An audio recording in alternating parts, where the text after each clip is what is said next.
his influence on me was just a general love of pop music and the idea of making music that people relate to.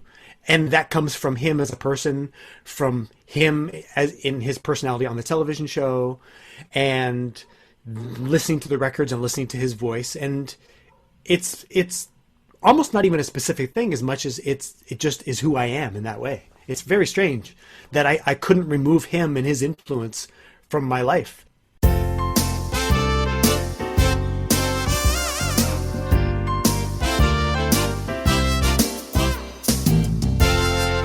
You're listening to the David Cassidy Connections with your host, Louise Poynton. Hello and welcome to today's episode.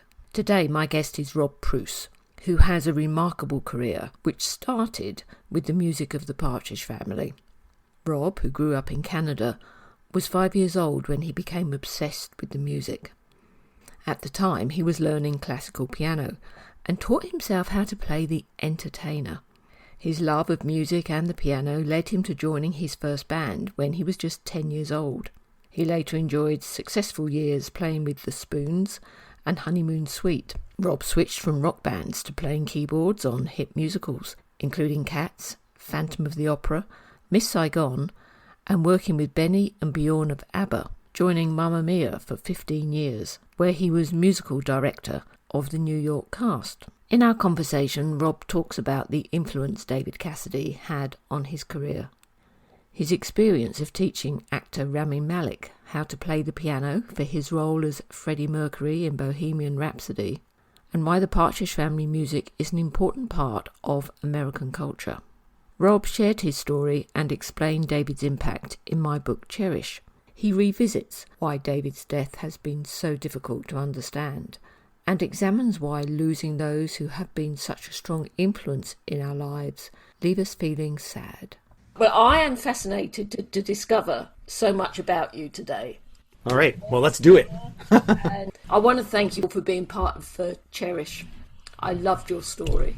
Thank you. I love the whole book. Oh, yeah. And so many people have said to me, isn't it wonderful that a man has kept his scrapbooks? Right. You know, I found in your story, it was quite telling, where you said, never let your childhood leave you. Can you elaborate a little bit more on that and where your early influences came from? It's easy for us to forget how important the formative years are for you as a person, and the music that you take in, the television that you watch, the books that you read, the stories you're told by your family. I feel like all of these things sort of add up to make us who we are. But we hit a certain point, maybe in adolescence, where we start to then discover that we are an individual and we do have our own opinions and things. And it's almost like you're starting over. I feel like maybe as a teenager, we can often suddenly have a newfound independence where the things that you liked when you were young, maybe you've forgotten them, or you've moved on so much because everything is brand new all the time as you're growing up, you know? But what happened with me, because I can only talk about my own experience, but I feel like because I grew up to be a musician, that early stuff, like I said, it never left me. And I think everything was brand new at every step of my life. I was learning new music and I was listening to new music, you know, when the new wave era came in the late 70s. And I fell in love with Gary Newman and the Cars and all of the electronic music and Elvis Costello and all that kind of music. But before that, I just loved whatever was on the top 40 radio. So I loved Elton John and I loved Queen and the Bay City Rollers and, of course, the Partridge Family. But at every step along the way, it was always something new. And I sort of left the old stuff behind, but it never really left. I just kept moving forward. But at some point, maybe as a result of getting older, I think at some point in my late 20s or in my 30s, I started looking backwards and thinking about that music from my early years again, and realizing how well I still know it, especially like the Partridge Family, the first album in particular, because I would listen to it older, like grown up, and it would occur to me like how well I know this music and like every beat and every keyboard part and every vocal. And when I'm listening to it, it's almost like looking at like an old family photograph or something. And it sort of hit me in that way. And I thought, well, music does something to you. I mean, it does something to all of us. And it's easy to forget. I guess that's sort of the thing that I realized. It can be easy to forget, but if you tune into it and you think about it in that way, you realize it's never left. It's always been there. And I mean, I think this is a challenge for human beings in general, that we sort of accumulate things through our lives. And part of the challenge is to not, people say, well, don't be sentimental and don't always look backwards. But there's something different, I think. I haven't quite developed my theory about it, but I think when you look backwards in some ways to things that you love, it puts you right in that moment. And it's not like you missed that moment, but you're there again. And you realize that moment is still this moment, and you're still that person, even though you've added many years to your life. You can't really forget it anyways. Like, I think that part of the challenge of growing up is to carry those things with you, but carry them in a way that's positive for you. Like, a lot of people have memories and things that they want to try to forget, and there's things that you just learn how to process, and you learn to keep in your brain and in your spirit somehow. But the positive things are also there. Like, I think, a lot of people spend time looking back at their childhood to say, what went wrong? Like, who's the person that hurt me, and how did I get this way and do this? But I think it's just as important to think of the things that made you who you are in the most positive ways that will counterbalance it in some ways, Yeah. So you first discovered the Partridge Family music at that key age. First 7 years of everyone's lives are so important. When did you first become aware of their music? Probably on the television show. I mean, looking at that period where, like, I read what I wrote for the book, and like the first episode was the day after I turned 5 years old, which is crazy. It's so funny to me. So knowing that they had released the single earlier in that year in Canada, I think I Love You was already. They probably did it as like a promotional thing to get everybody ready for this show that's coming. I can't remember now if it was exactly the same time, but that was my first awareness of the show and the music, and definitely that album was one of the first things I ever got, like as far as being 5 years old and wanting to have records. The only other record I think I had before that was Sesame Street, because Sesame Street had started a year earlier. And again, it's another thing in my life where it's so vivid. Like, when I think about the fact that I was 5 years old, I had just turned 4 when Sesame Street started. But I remember my mom saying, okay, Robbie, there's a new show on television that's made just for kids. And I remember my mom taking me into the family room in the basement and sitting me in front of the TV and watching this thing. And it's the weirdest thing, like, why that stuck with me. But that was one of the first really early memories in that way. So I've been a big fan of pop culture since those early years. So it's progressively, it went from Sesame Street, and then there was the Banana Splits as well. The Banana Splits were in there, which sort of got me ready for the Partridge Family to get into the human beings, So then it just became a matter of watching the show every Friday whenever it was on, and having that first album, and then I had the second album and the third album. And then I had a cousin who came to Canada to visit our family from Germany when I was 5, and she was like 15, I think. And she started buying all of the teen magazines because she was already obsessed with Partridge Family as well. She was the right age too. So she was buying Tiger Beat magazine and Teen Beat magazine and whatever had David on the cover, So that was my first exposure to that. So then that was the thing that I started becoming a collector of then as well, even at that early age. So when you talk about the first album, are you talking about the melody and the structure of the music and David's voice when it eventually started to come through more and more? Did that become more important to you? I think it was really just everything together. I mean, certainly he had such a magical sound to his voice in the first place, right? There's something about just the sound of those records, like the arrangements of all the keyboards and all the instruments playing. And I always found it so interesting years later to learn that it was those LA session musicians, who they called the Wrecking Crew, who played on so many famous pop records for the Beach Boys and all the Phil Spector records and everything. And they were the same ones making these albums. And you think, well, that's why it sounds so good and why it sounds so current, because it was the modern music makers of the time.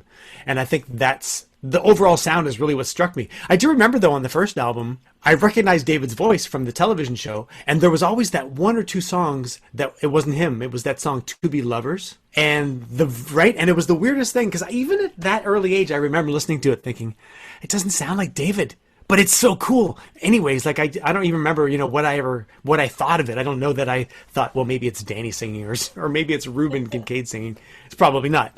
But, it's interesting to think that they just went ahead and put that song on the record anyways in that way, because it's so obviously not David singing. Is there any of his work that influenced you or you consider his best work? The way he delivered songs inspire you, that you think back and go, well, maybe in the back of my mind there was that early influence from 71, 72? It's absolutely an influence. I mean it's David and the Partridge Family for sure, but it's really he personally, or he specifically, I think was my first entry into the world of like knowing what a pop idol is.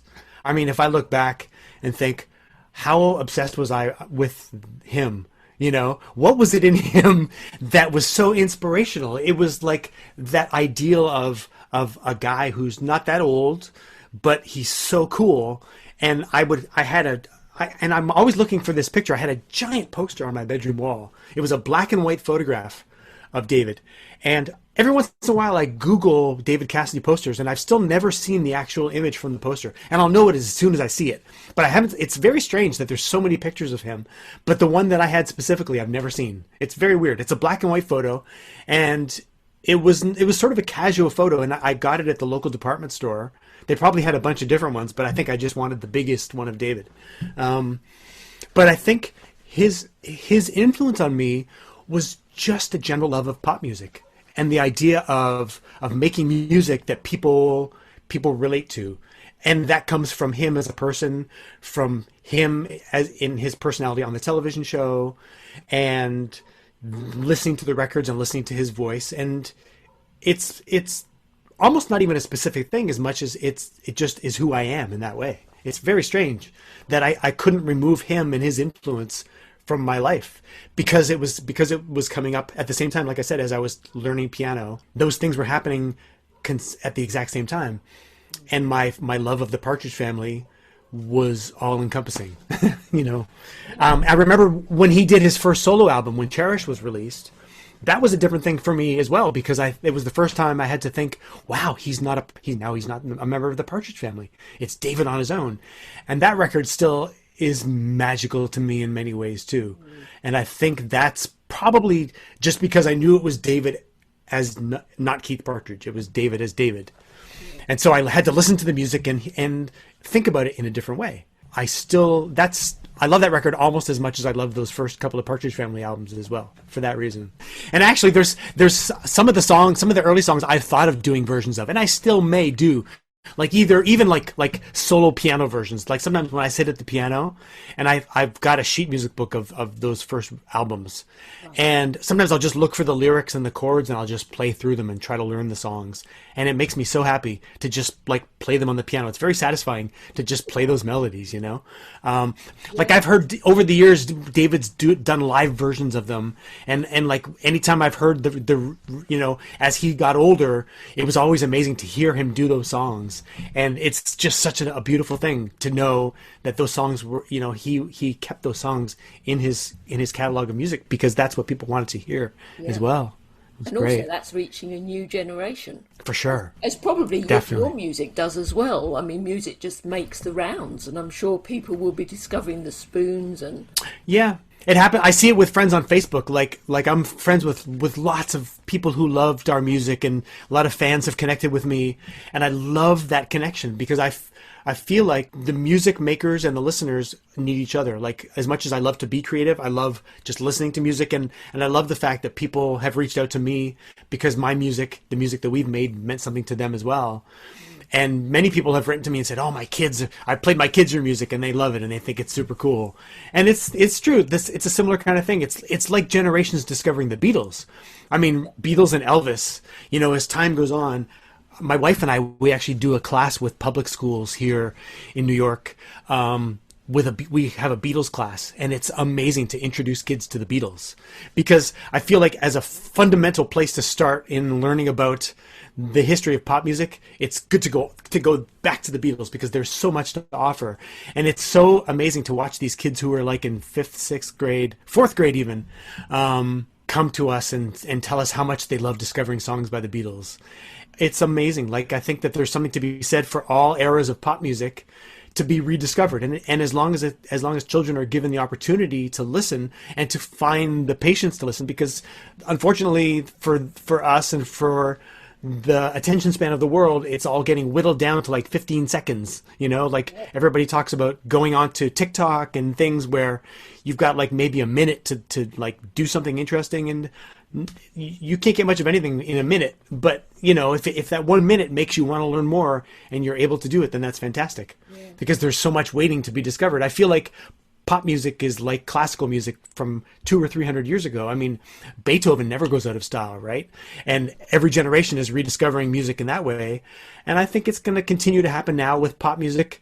And it's a slow go, but it'll always be there because the music speaks for itself. No short soundbite and no quick little 15-second thing is going to make up for the fact that you can listen to a piece of music and it could change your life. You need to give them a master class in the Partridge Family. I know. That's right. Seriously, it's true. My stepson and I, we watch it often, and he loves it. Like, I'll put it on because I've got a couple of the seasons on iTunes, so I watch it on Apple TV, and he'll sit and watch with me. And of course he loves Danny Partridge, but I think there's something so timeless about the show, When you hear that sound, you are taken back, no matter what your favourite music is as you grow older, whatever influenced you in those early days. Yeah. That's there. Totally. There's so much about it. And it's a good meditation for people to do, I think, as well. Like, I mean, people talk about meditation and ways to still your mind. And I feel like there's got to be a term for it. It's almost like past life regression, but you're still in the same life. But there's a way to go backwards and go backwards into your life, and maybe don't be so specific with the memories. But I really feel like music, just like you said, it puts you right there. If you close your eyes and listen to it, you can feel the room, and you can create another place that you were, and it's almost as if you're right there. And there's got to be something healing in that. Like I really feel like there's truth to that in the way that they've been doing studies with Alzheimer's patients, and saying that music is a really powerful way for people to unlock memories and unlock a lot of like connections into their world. And there's got to be truth to that, because music definitely does that. And I get so much comfort from taking music, from just picking a year. Like, for me, I go consecutively. Like, I can go year by year by year, and I think of songs from every era. Like, it always makes me very happy to look at pop charts. And I look at like the top 100 hits from 1975 or the top 100 hits from 1982. That once I get into the 80s, it's not quite as much, because then I was making the music, and it still had an important influence on me as a teenager. But I think I get more joy from the early years, from let's say the music in my life between the ages of like 4, 5, and 13. Yes. And I think that's probably true of almost everybody, even if they don't believe it. I think it's probably true. So around that time, you started to play the piano yourself, didn't you? When I was 5. Yep. So the following summer, I was turning 6. And we had got a piano in the house, and my dad played a little tiny bit. So my grandfather had bought the piano really for my dad, but it was more like a family instrument. And I started sort of plunking out some melodies and things, and so I started lessons that year. So my musical lessons, my musical awareness began to increase, because as I was listening to the radio and watching the Partridge Family, I was starting to learn about the piano itself. And I wasn't yet playing pop music. That was a few more years away. But definitely those things were coinciding, because my other love of music at that time was just listening to the radio, whatever top 40 was. And anytime I heard a piano, my brain was like paying more attention, because I recognized, oh, that's something that I'm starting to get familiar with. So a few more years later, like when I was about 9 or 10 years old, was when all of a sudden the light bulb went off in my head, and I thought, wow, I'm learning how to read music with my piano teacher. I'm learning classical music. Now, if I only got a music book that showed me Elton John songs, I could play the Elton John music as well. It would be like the same thing. So that was my next step along the way, was to then get sheet music for pop songs and start learning how to do that. Wasn't one of those songs Marvin Hamlish, The Entertainer? Of course, The Entertainer. Yep. That was one of the keys too, because of the fact that it was on the radio, because of that movie The Sting, and Marvin Hamlisch's arrangement of The Entertainer was on the radio. So certainly that was a song that made me even more become aware, because it was an instrumental as well, and to hear a nice piano solo. So I made my mom order me the sheet music, and I learned how to play it at home, and then I took it to my teacher, and she said, "Robbie, that's far too advanced for you. We need to get you a simplified piano arrangement of it." And then, so my mom ordered me a simpler piano version of the sheet music. And right away I played it and I thought, this doesn't sound anything like it. And so I was like, all right, I was disappointed. And I thought, well, I worked really hard to try to learn this actual thing. And I'm sure I wasn't very good at it, but like I tried really hard because I wanted it to sound like how I imagined the record to sound. But then when I played the simplified version, I knew that it wasn't the same. So then I thought, well, I think I'm going to just let my piano teacher teach me what she needs to teach me, and I'm going to come home and I'll do my pop music on my own. So that kind of became, my worlds sort of split, but they kind of were on similar paths, in the same direction. Right. But I would go home, I would go to my teacher and play my scales and do my theory homework and my classical pieces, but then I'd go home and I would read my Elton John and my Queen music books. So they kind of went together. By this time I was about 9 or 10. Yeah, I was getting old. I had to get serious. Was your teacher always encouraging for you? Because she sounds as though, from what you're saying just then, it was like, whoa, you're trying to run before you can walk. A little bit. She was definitely encouraging, but I think what I'm so grateful for was that her encouragement was to get the basics. I think she wasn't really interested in teaching me what was on the radio, because that's, there's sort of an easier route to just make me happy.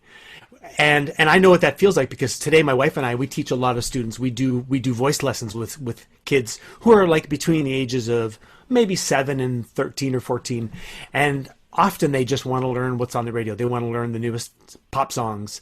And it's okay for us, because what we're trying to encourage with kids now is just the enthusiasm and the inspiration to want to sing and to want to make music. But I think, well, for me, half a century ago, when I was 5 years old, 6 years old, 7 years old, I still had a teacher. She was an older lady at that time. She wanted to teach me the basics. And we were going through what was called in Canada, the Royal Conservatory of Music.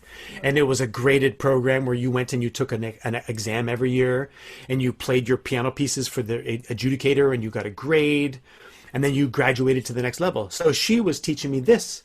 And I'm definitely grateful that that's what she did for me. And I'm also grateful that I found the nerve in myself to go, great, I'll just help myself to my pop music, but I knew that it was okay as long as I kept up my end of the bargain with her as a student and tried to do my best with her as well. So I didn't mind her being strict with me, because it didn't really bother me. Like I wasn't afraid of it, and I didn't feel the pressure to become really good, because I don't think I was ever really that good at it in some ways anyways. I did my best, but to me the idea of music was larger than just learning from a teacher.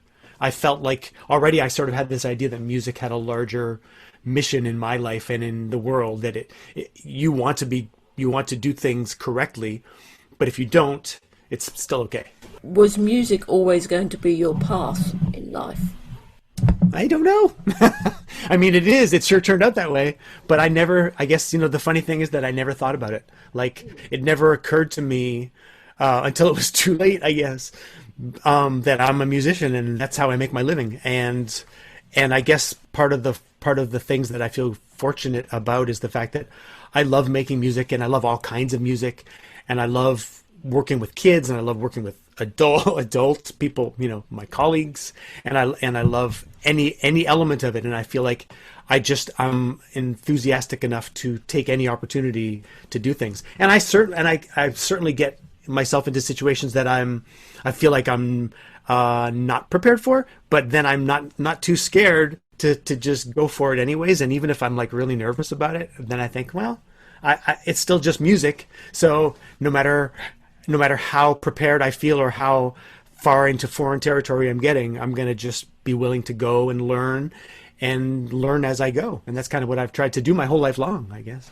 You've worked with some of the most amazing producers, musicians, actors, and we'll come on to that. How supportive were your parents of your mission to go into music? They were very supportive. at such an early age, it became my focus. I mean, I was in my first band when I was 10 years old, and my parents were renting me keyboards by the time I was 11, and we would go to the music shop, and because my dad is a musician as well, so he plays guitar already, and he sang in the like the late 50s. When he was in his early 20s, he was wanting to be he was a singer. He grew up in Germany. And we have some recordings of he played in bands, and like he was sort of like Elvis was his inspiration, you know? So we already had that musical background. My mom is not so musical, but she was the fan of music. So she's the one that kept the radio playing in the kitchen all the time, you know? So I feel like between the two of them, what I was doing was something that was already something that they loved in our world anyways. And so the fact that it became sort of a real passion for me, I think probably just made them happy. And they didn't get a chance to really question it, because by the time I was 15, I was in my band making records and touring and stuff.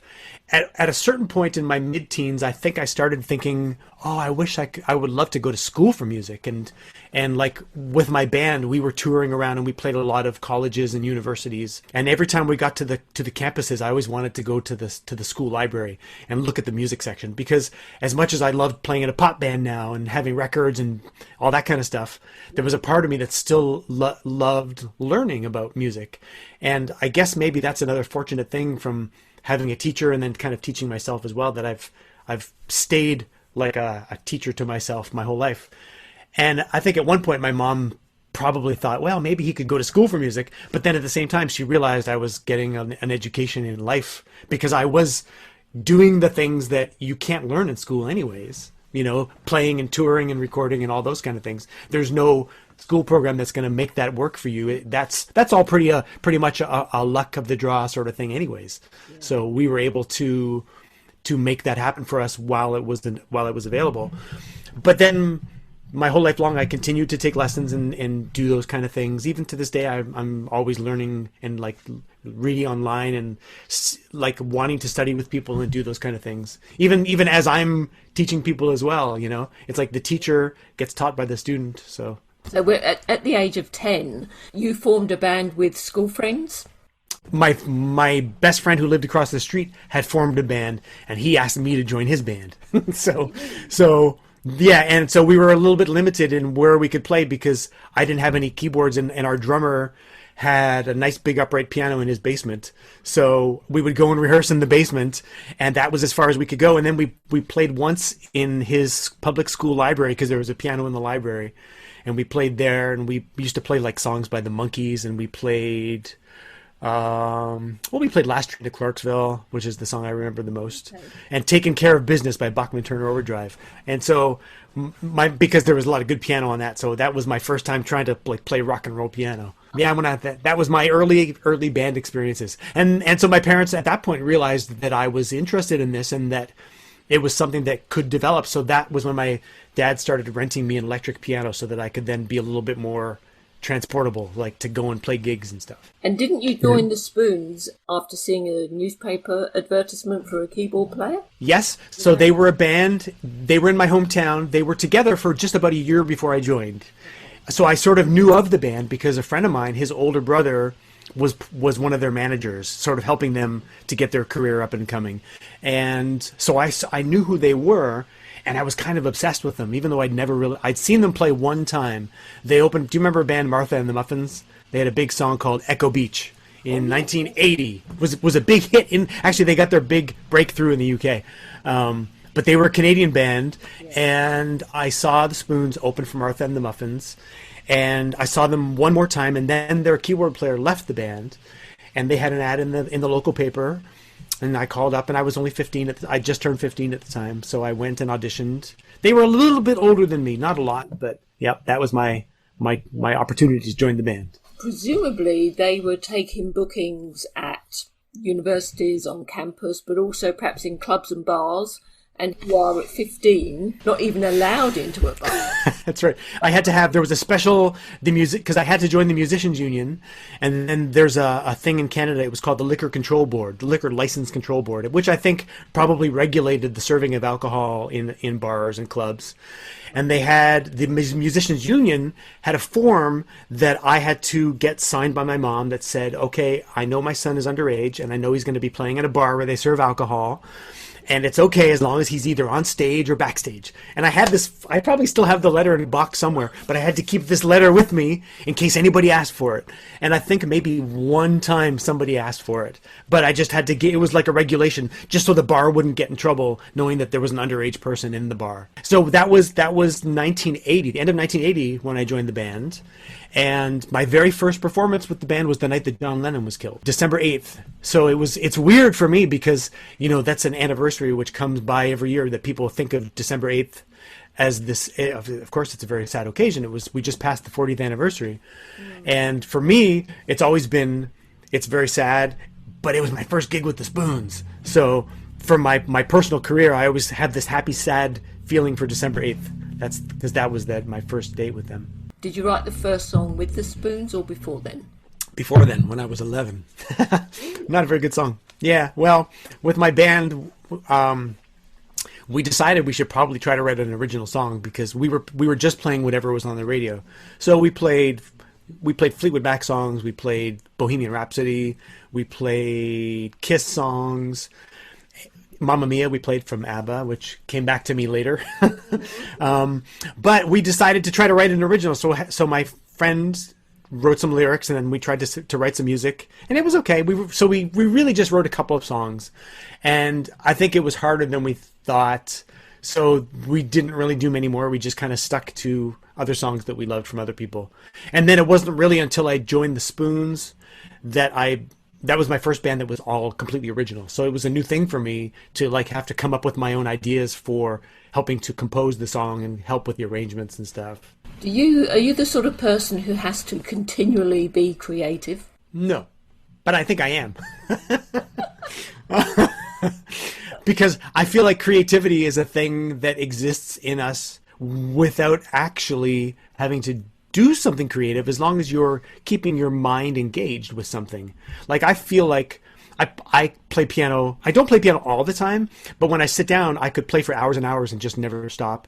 And I could come up with ideas for songs, and I could play my synthesizer and try different sounds and have different ideas for things. And then sometimes I'll just let them go. I don't feel like I need to capture everything I do, but I feel like being creative also involves being inspired by creativity, which is a good excuse to say I love watching old movies, and I love reading books, and I love reading poetry and listening to other people's music, because I like enjoying creativity as much as I like being creative. And I think they go hand in hand. I feel like for listeners and for people who are fans of music, it's just as important as being a creator. Like, we really need each other. And so for me, I feel like I've been really fortunate. Another thing in my life, I'm always realizing these fortunate coincidence that I've loved listening to music as much as I've loved making music.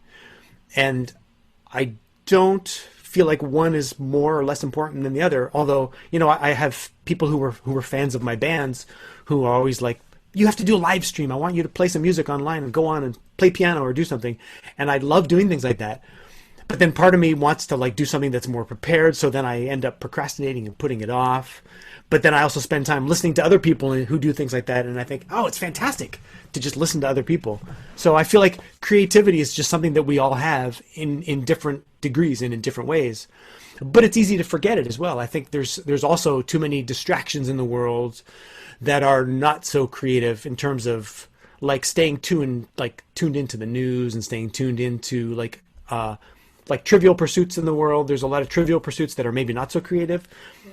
But if you're reading a book, or you're looking at a piece of art, or watching a movie, there's definitely creative acts. So I didn't really answer your question, but I am creative. No, you have. You have. That's a thorough explanation. I like that. Then you moved on to Honeymoon Suite. About 9 months after I left the Spoons, it wasn't a direct segue. I left the Spoons just sort of feeling like I needed a change in my life, and I wasn't sure what I was going to do next. I just felt like I needed to get away from the band and just sort of reset my bearings in a way. And then an opportunity came 9 months later to audition for Honeymoon Suite. I kind of thought, wow, that might be actually a really kind of a cool thing, because they were already getting fairly well established. They had released 2 albums, and they had a bunch of songs on the Canadian charts, and they were getting airplay around the world and stuff. And I thought, well, this might be kind of cool. So I sort of devoted myself to try to be really well prepared for the audition. So I learned a bunch of their songs, and I went to the audition, and then I ended up getting to play with the band. And my first performance with the band was opening for Journey in Kansas City. So they were actually in the midst of an American tour at that point, and their keyboard player left sort of unexpectedly. They had a few weeks off, and he left. So they were eager to get back up and running. So I think because I had learned a bunch of their songs, they felt like it was a good way for them to just jump back onto where they were. So we rejoined this tour with Journey, and so it was sort of like getting thrown onto a moving train in that way. But it was really, really amazing. It was a great learning experience. And yeah, I was with them for nearly 3 years. So when you're watching people like Journey, do you kind of stand mesmerized by them? Do you think, well, I wish we could produce music like that, or I love that production? For sure. I mean, and it's funny because we were also at the position of already making music that people would look at us and feel the same thing, you know? But I think it just shows you that everybody feels that way. Like when I was with the Spoons, we did some shows with Orchestral Maneuvers in the Dark in their early days with OMD, and they had come through Canada, and they were still pretty much an alternative underground kind of a band. But in Toronto, they had a lot of success on the alternative radio stations. So we did a couple of shows with them, and we would watch them and just think, man, they are so cool. Like, and I think what happens is it just becomes like an inspiration for you to try to find new ways to make your music better as well. So the same thing with Honeymoon Suite. We would do shows with Journey. We did shows with Jefferson Starship and REO Speedwagon, and actually we did a big tour in the UK with Status Quo, and we opened for them. Yeah, which was amazing. We didn't really know them that well, but our record company was like, Status Quo are superstars in Europe. You guys, it's going to be unbelievable. And it was like the most fun tour. We played all through the UK, and actually we did a lot of shows in Germany as well, like 21 cities in Germany. They had just released, it was 1988, and they had released, I don't know if you remember the song, was called In the Army Now. It was their big, yeah, that was, I think they were still riding on the success of In the Army Now. So for us, it was fantastic. We played 2 nights at Wembley Arena. So it wasn't the stadium, it was the arena. But, you know, all through the UK, it was a fantastic tour. But I do feel like anytime you get to see another artist performing, you just watch and learn. And I do that, I mean, my whole life long. It's a thing, just watching bands and listening to music. And you hear things that make you go, wow, how did they do that? And it always informs your creations and the ways you want to continue to try to do new things. Switching track a little bit here, can you talk us through how your career path led you to the theatre and working on the shows of the calibre of Miss Saigon? It sounds like an easy path because it was kind of, well, it looking back at it now, it wasn't really, but it was in the way that there weren't a lot of steps to take because I didn't really know anything about it at all. So it was the end of a tour that we had done with Honeymoon Suite, and I had seen an ad in the newspaper in Toronto that Phantom of the Opera was going to be coming. Like another year later, it was going to be coming. And it's like a light bulb went off in my head, and I thought, wow, I bet they use musicians in these musicals. Like, it had never occurred to me before that it would be something for a musician to do, because I was used to being in bands and recording and doing all those things. And all of a sudden, the realization that there's a whole other world of music that's not classical music. You're not a classical musician on the stage. You're actually under the stage, and you're making the music for a musical. And I thought, wow, that sounds like it might be something kind of cool. So I sort of started making some phone calls, like random phone calls out of the blue to sort of learn about these things. Because, I mean, this was in the late 80s. There was no internet. There was no way to actually directly get this kind of information. So I had to do a little bit of research, and I had seen some magazine articles on musicians playing on Broadway and stuff like that. And I just sort of started trying to make these steps and learn things. And I found my way to a guy who was going to be programming keyboards for the musical Cats. Cats was going to be coming to Toronto. It was the tour of Cats. And I got in touch with this guy, and I said, well, I'm really interested in learning how to play in a musical. And so he put me in touch with a keyboard player who I came and sat with and watched him play Cats. And then a few months went by, and I learned that one of the keyboard players was going to be leaving, and I got to audition to play the show, and then I got to play the show. So it was another auditioning process that I did. And then I met a woman who was going to be playing for Phantom of the Opera. And I asked her if she ever needed a replacement for her, if I could substitute for her. And so she said yes. So that was sort of the beginning of it, that it was definitely a word of mouth and meeting the right person at the right time. But it truthfully just kind of snowballed from there, because it was a very small scene of musicals happening in Toronto at the time. So I was able to play Phantom of the Opera, and then they were just about to be starting a Canadian tour of the show, which I was able to do, and I did the Canadian tour of Phantom for 2 years. And then when I got off that tour, I had an opportunity to audition to play Miss Saigon, and I auditioned, and then I got that show. So it was a lot of like fortunate circumstances, but then I still had to audition and prepare and do these things as well. So it really wasn't like a smooth thing in that way.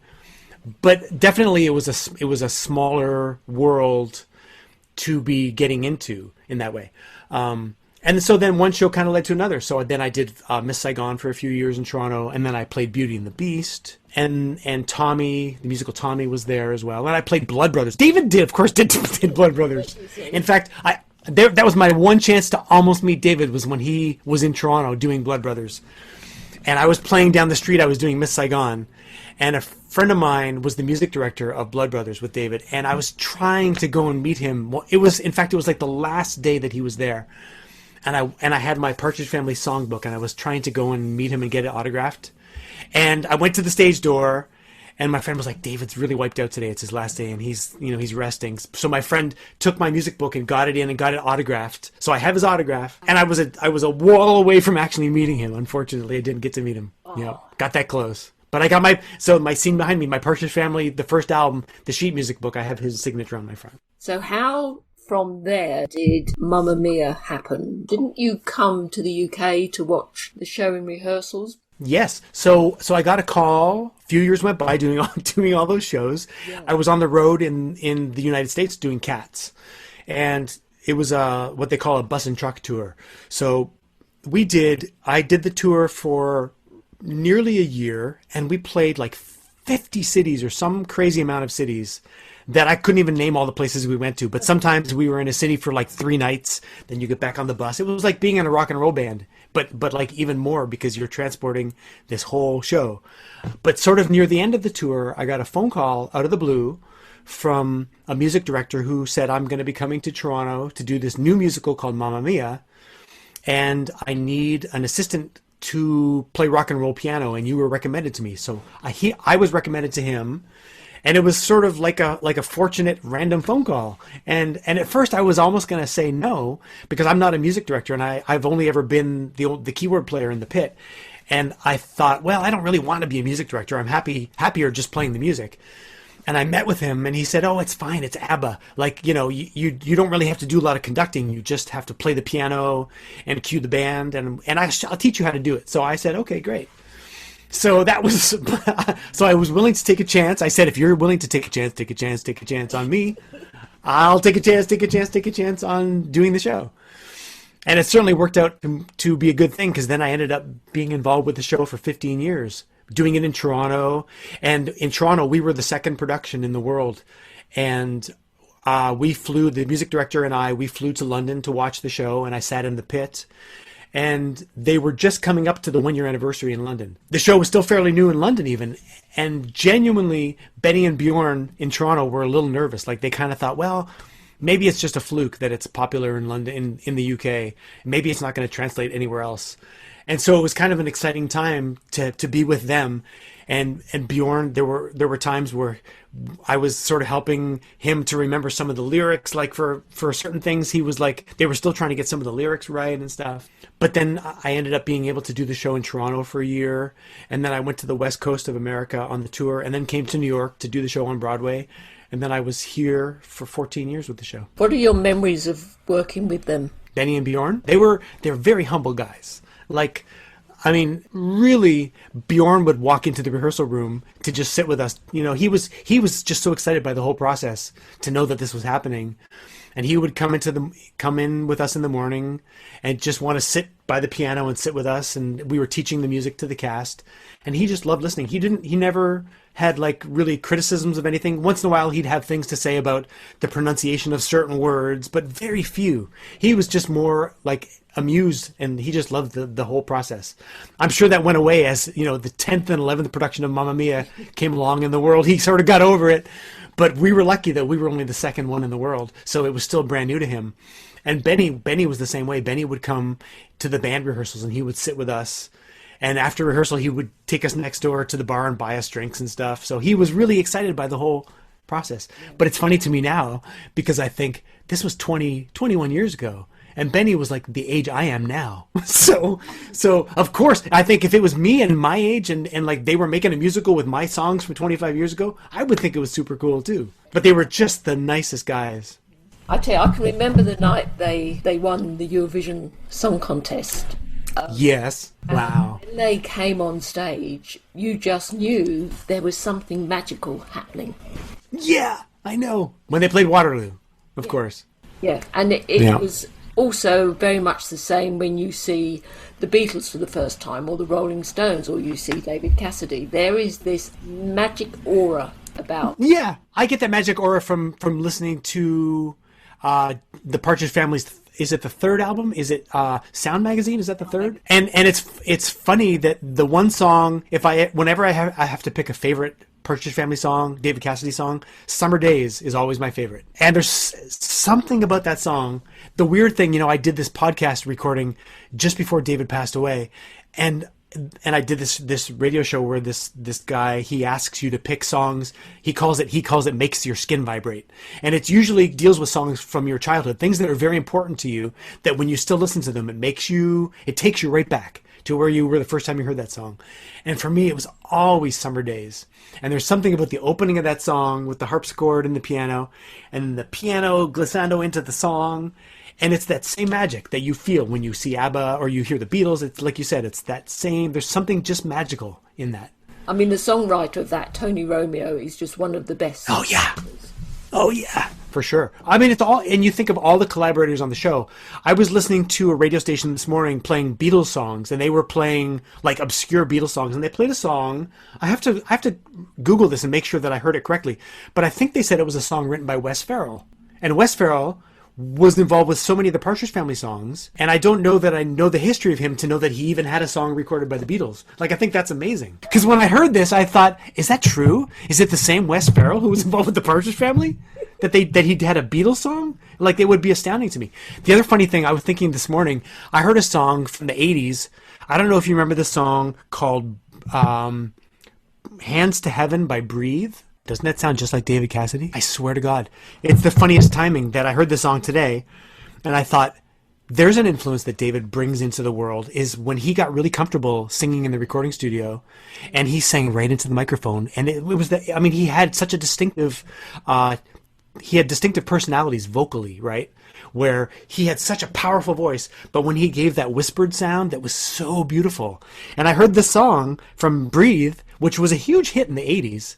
And I thought, oh my God, this could be David Cassidy singing this song. It's unbelievable to me. Yeah. And I think it's probably not a direct influence, but it shows you that he was definitely an early purveyor of that sound, where he really took advantage of the microphone to give a pop sound in the early 70s that became it's like a ubiquitous sound that's just still, George Michael sang the same way often as well. But I think David was a master at that. I just wanted to take you back a bit, Rob, to Mamma Mia. Were you actually rehearsing on the day the Twin Towers were hit? Oh yeah, we were rehearsing that morning. We were rehearsing downtown. We had been in rehearsals at that point for a couple of weeks. We started like middle of August, second or third week of August. So we were already definitely well into rehearsals, and we were rehearsing down at 14th Street at Union Square. And that morning was just another morning of rehearsals. You know, like for me, I felt I had only moved to New York a month earlier. So I felt like I became a real New Yorker September 11th. I mean, of course, we're hitting the 20th anniversary, but yeah, that morning I was down there and I saw the Twin Towers with my own eyes. And for a moment, I came up out of the subway because I was living on the Upper East Side. And I got up in the morning and heard the news, and they said, well, a small plane has gone into the World Trade Center, and we don't have any other details at this point because, I didn't own a television at the time. And so I didn't see anything. I didn't know anything else about it. So I woke up and I got ready to go down to rehearsal, and I was on the subway, and I came up and the buildings were down there, and I saw them. And I was like, that is just weird. Like I didn't know anything about it, wasn't listening to anything. So I got up to the rehearsal room, and there was a few cast members there. Most of the cast was called to a different rehearsal space, and they had canceled that rehearsal, but they hadn't canceled ours. So I was up there, and the radio was playing, and we were up there for a few hours, and we said, we can't rehearse today. Let's just call it off. So yeah, that's like, it was definitely an event that everybody, you'll never forget it. But I don't forget it in a different way because I was here.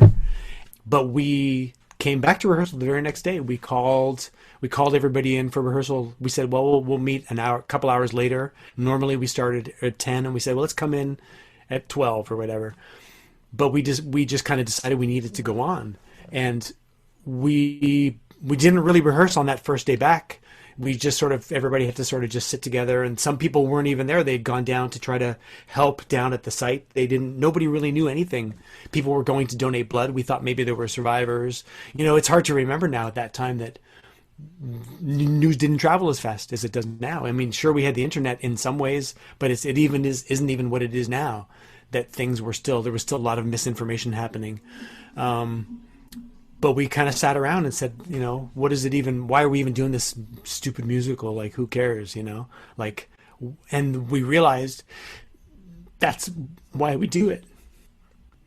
That the point is going to come in a couple of months. I mean, the show wasn't scheduled to open for another month, but we realized, well, certainly we're going to be a reason people need to come back out of their houses again and want to come and experience what it means to go on. It wasn't until Michael Moore released his film called Fahrenheit 9/11, and it wasn't until I saw that film, and it was like so shocking. But yeah, it's a day you never forget. And I think for us with Mamma Mia, it gave the show a different feeling for New York, for people in New York as well, because we were the first show to open on Broadway after September 11th. And it felt like a life-affirming thing for people to go, oh, it's just a silly musical. Let's come and have fun. But you were bringing happiness to everybody. Yeah, totally. Something to get up for.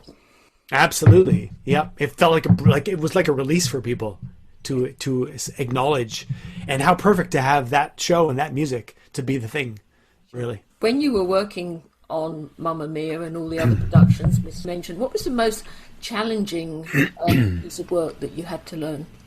Well, there are challenges in all of them. I mean, really, there's bits and pieces of each thing I've worked on, and some of them have to do with the challenges of learning the music. Like sometimes as a piano player, there's very challenging, like Miss Saigon was a really challenging show to play. Beauty and the Beast was too, in terms of the challenge of playing the piano parts that were used in the film. There was it was almost like playing a film score, and it was really fun. I mean, it was fun, but definitely a good challenge. Mamma Mia was challenging in its own way, because for me as a musician, I had never been a music director before, so I had to learn. The piano parts were not so hard for me because it was rock and roll, so that was something I knew like the back of my hand.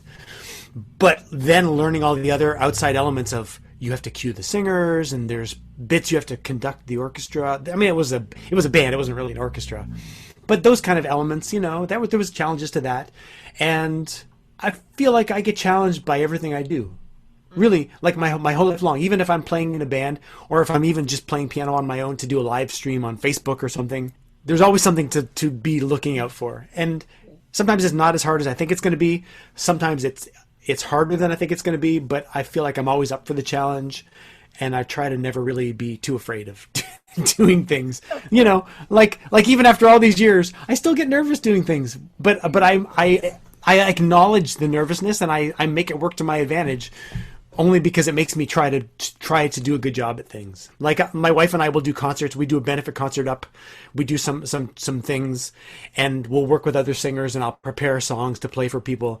And I always get nervous doing it because I want to do a good job. And it's fun. And like at this point, I acknowledge my nervousness, and I acknowledge the fact that I'll be cranky, and I'll be like in a bad mood because I'm like in my back of my mind, I'm like, oh, I don't want to screw up this thing, so I just want to do a good job at it. And that's just the way it goes. And I think I've probably done that my whole life long, from my earliest days of taking piano lessons and going to do a piano recital when I was 7 or 8. And my teacher would train me how to bow after playing my piece of music, you know. And I'm like, okay, well, I'm nervous, but I got to do it, so I got to do it. What was the different challenge that Bohemian Rhapsody presented you with, teaching Rami Malek how to play the piano? Yeah, well, that was a challenge because I had to pretend that I was a piano teacher, and I didn't know how much he had to know.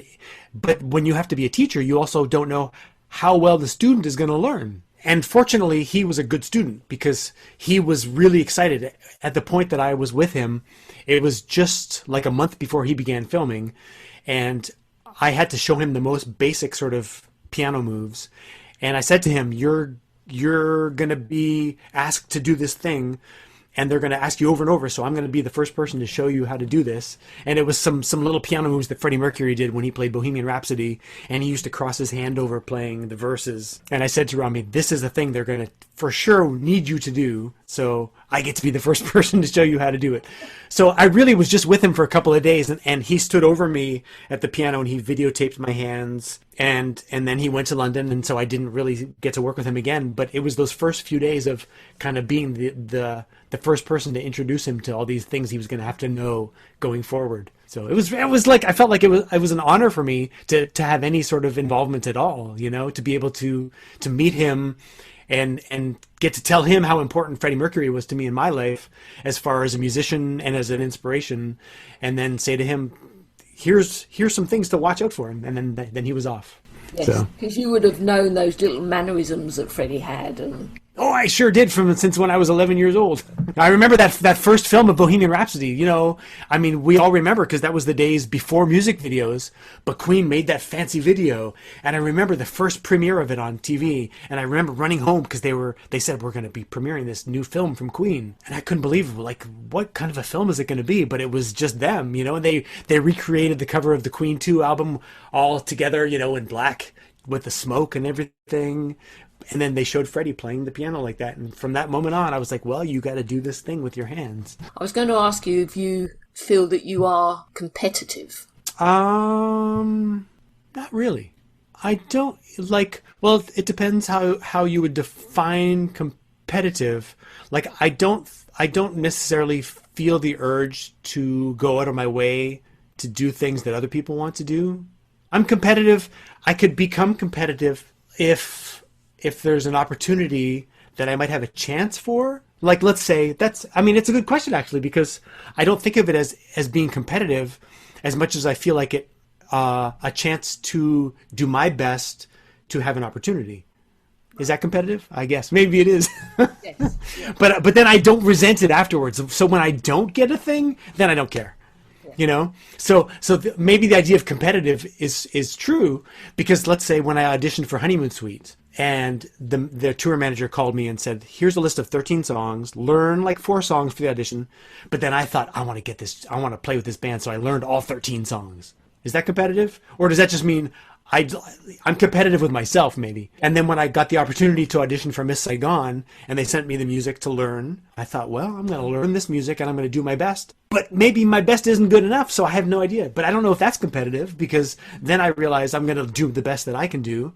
But if somebody's better, in my mind, I think there's definitely somebody better than me. So I'm going to be as competitive as I can be, but I'm prepared to lose. Okay. I don't know if that's competitive or not. Yeah, that's competitive. Maybe it is. Now, is it? Okay. It is. And I'd like to know if your nephew, Nico Dawes, is competitive. Oh, he must be, right? Holy moly.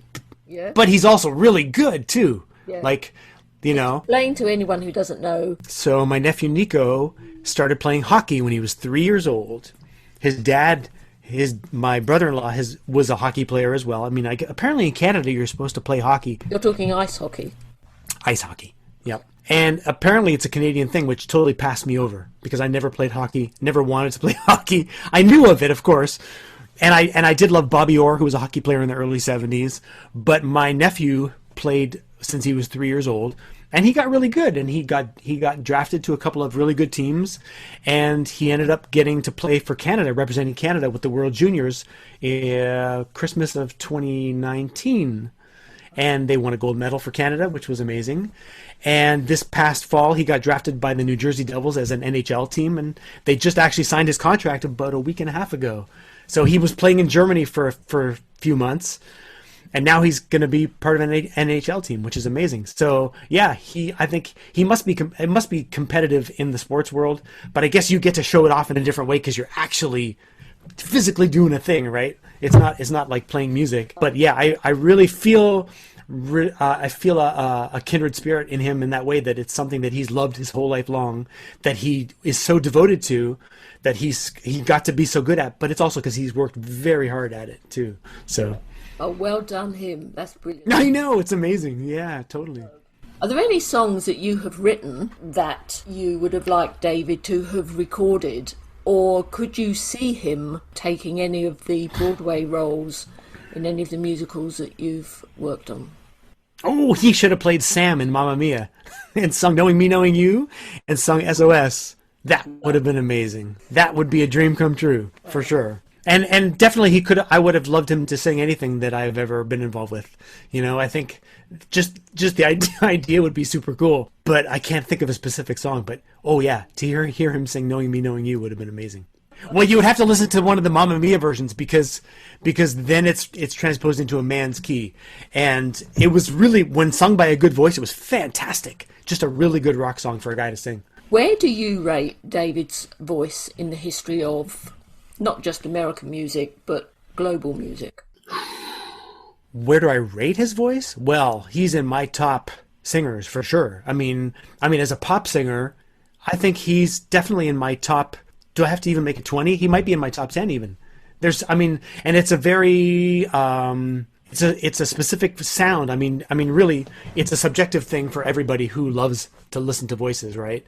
But I think there's something in his voice that I've loved listening to my whole life long, and I think he's up there with guys like Elton John and Freddie Mercury, and the best rock singers who, you know, had careers as creators and as vocalists and as composers and as performers, and David was really lucky to be around at a time where he was involved in something with composers and people who gave him such fantastic music that he was able to interpret and make his own.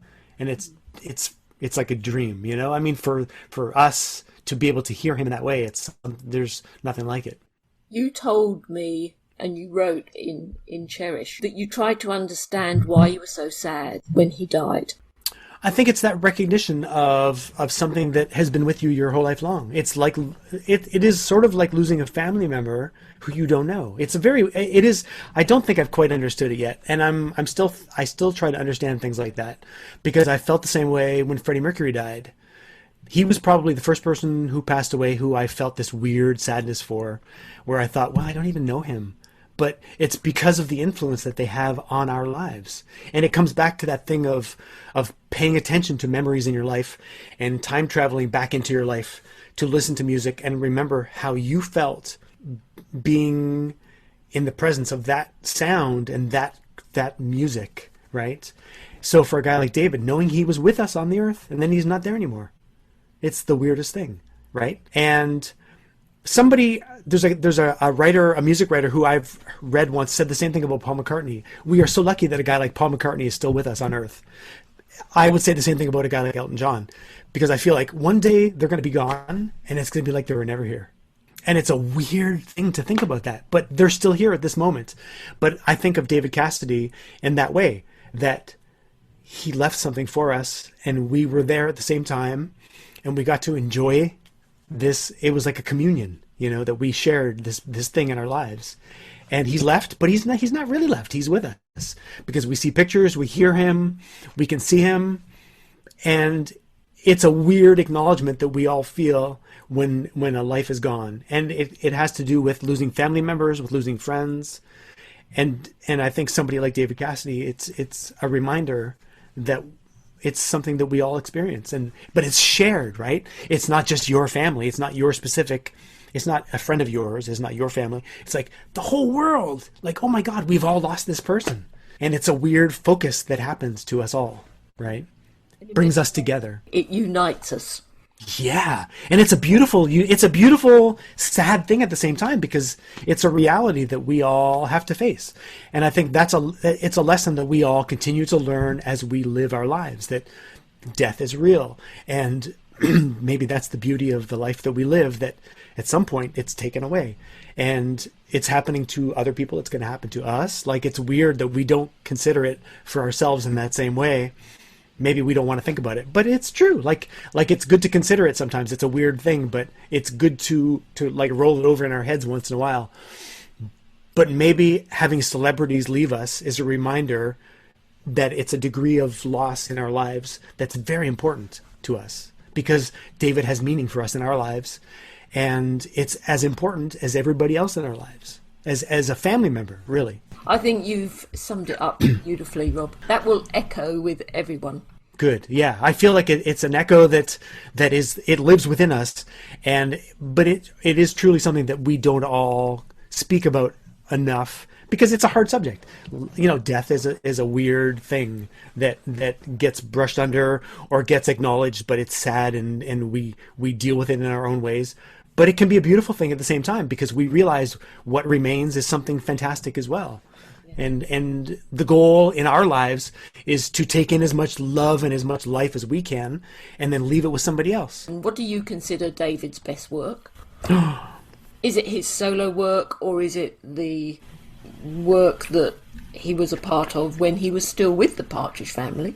I think it's a little bit of both. I think that it's him as a personality, first of all. I think what he leaves behind is him first. And then you want to see the Partridge Family, you want to listen to the albums, and then you want to get into his solo work. I mean, so I answered the question badly, because I think it's just everything. I would say, though, the Partridge Family itself leaves a mark on anybody who sees it, because even for a kid today to just watch the show, it's a fantastic experience, because you get the music, you get the personality, and it can lead you to want to know more about him. And then there's so much more to discover, really. Rob, I've enjoyed this evening immensely.